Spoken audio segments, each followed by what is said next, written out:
I don't know how to intro this review. So I guess we'll just get into it. Last night, at time of recording, anyways, probably 2 nights ago when this goes up, maybe, ish. I I watched Bo Burnham's newest special on Netflix, Inside. It was really amazing. It was really incredible. And if you are a fan of Bo Burnham at all, honestly, if you're just a fan of stand-up comedy, musical comedy, comedy specials, you should take a look at this. It's transformatively good. And that kind of sounds pretentious, but it is. It is a comedy special, but it's a deconstruction of comedy specials. It is a deconstruction of Burnham's career. It's also still funny. It's still musical.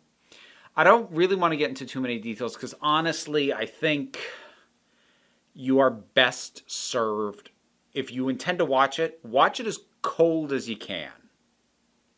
So go watch it if you think you want to see it. So if you're still watching me, I'm going to assume you either don't have an intention to actually watch it, or you have already watched it, or you just like the sound of my voice and you don't give a dang about what I'm actually talking about. In which case, hey, how's it going? Anyway, God, what am I doing? Anyways, so I'm going to make a comparison that I suspect's going to piss some people off. And the fact that it's going to piss some people off is part of why I'm going to make it. This special reminds me of Nanette, Hannah Gadsby's Netflix special from a few years ago, which I would also describe as a transformative comedy special. Still a comedy special, but also something else as well. Something with more on its mind than a comedy special normally has. I mean, which one you think is better is going to come a lot down to personal preference, what you think is funny, etc. For me, I have a very hard time deciding which I think is better. They're not really doing the same thing in terms of presentation. Nanette is much closer to a traditional comedy special in presentation, whereas Inside is a bit more experimental by its nature. I'll kind of start to get into that in a minute. But they both come at the comedy special as a means to do more than just present comedy. And they execute that really, really well. So Inside is something that Bo Burnham wrote, shot, directed, edited. The entire thing he made himself. In a room of his house. The entire thing, start to finish, all the way through, is this one room, relit. There's projections, there's lighting effects, there's, he uses a mirror for some stuff, all these things, but it's just this one room. And it was shot during the pandemic. And there's a lot of layers to this. Now, if you followed Burnham's work up to this point, he has intermittently alluded or hinted at possible mental health issues and questioning the value of what it is he does for a living. Like, one of his favorite songs of that, for me, is his song Art is Dead, where he basically slags off the entire concept of what he does for a living as being anything worthwhile at all. And he's always had these as elements cropping up here and there in his albums and his specials, questioning the validity, the artistic viability, the use of what it is he actually does, while at the same time acknowledging he has a drive to do it. It's what he knows how to do, and it's also his living. So he can't really stop, but he's not sure of its value, and that aspect is much more at the forefront of this. This, here's the interesting thing. Because as much as these sorts of elements have been present in his work, really from very early on, it's never been something that he's really talked about publicly off stage. So it's never been clear how I was going to say how sincere, that makes it sound like it might be performative, but like how true to his day-to-day existence those moments were. And we still don't know. So watching something like this, and watching things like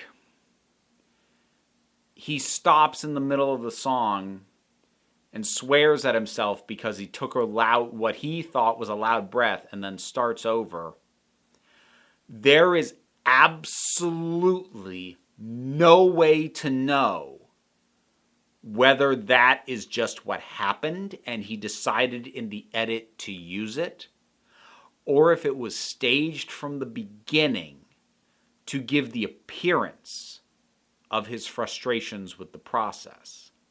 There is no way to ever know which it is. And that works here. Sometimes being unable to parse how much of this is real or how much of this is fake can be very detrimental to a piece of art, especially if it's trying to affect a sense of reality and sincerity. But with Inside, the whole thing is that it is questioning its own existence. So, for the degree of its own artifice to be unclear within the film and to the audience, absolutely fits questioning the value of it at all. Did Bo plan and sketch out these moments where he seems really frustrated and just very plainly fed up with what he's doing and being stuck in the house and how long this process is taking? And then in the edit realize that that's kind of the arc of the thing? Or did he write it out from start to finish and plan every single beat of his frustration and script it? I don't know. Either way works. And the fact that you can't tell actually enhances the entire thing. And also, let me point out, as someone who just shoots video and TikToks and other things like that in a room of their house, he puts me and honestly anybody who does this for a living to utter shame with what he's able to do with just the camera and the lighting in a room.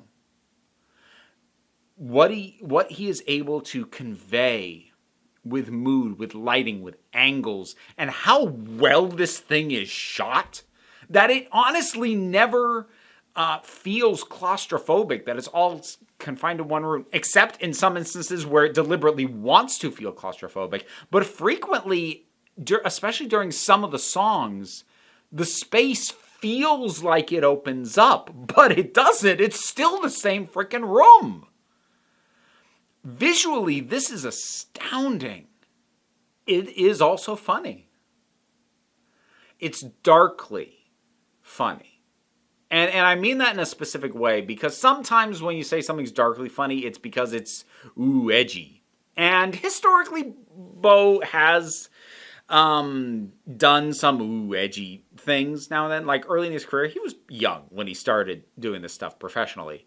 When I say here that it's darkly funny, I mean it's staring into the abyss and coming to the conclusion, well, we might as well laugh. That's the way in which it's darkly funny. It's not comforting. It's not cathartic. It's not even that kind of angry funny where somebody's venting. It gets psychologically dark at times. and yet remains funny. Even when sometimes you find yourself laughing and then the laugh fades and you really take in what it is you just laughed at and you go, oh God. I really need to see the movie he directed a couple years ago, 8th Grade. I've been meaning to. I heard good things. Like, his maturation as an artist, from this kid who just banged out silly songs where he swore on a piano and got big on YouTube, managed to get a career out of it, to this.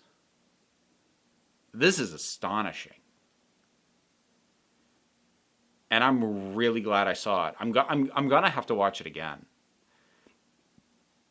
I want to pick through it. I want to go through it with a fine-tooth comb. Again, not to try and figure out, ooh, is this all staged? Is some of it real? Is it? I don't care. I don't care how much of it's staged. I don't care how much of it's real. It's good regardless. I want to pick through it just to soak in the craft of this. This is a really one-of-a-kind comedy special. And if you haven't seen it, and even after all I've said, you still don't think you're up for it, I don't know what to say, but if you appreciate the potential of comedy, of just raw comedy, and think that the more can be done than just tell joke, get laugh, tell joke, get laugh, then this is something you've probably been waiting for a while. Inside, Bo Burnham. Have you seen it? What did you think about it? Whatever your thoughts are, drop something down in the comments. Let's talk about it. We got a Patreon, a link down in the description. Like, share, subscribe. They'll help me out, but don't worry about it too much. Take a relaxed attitude around here. So come on back next time you need a break.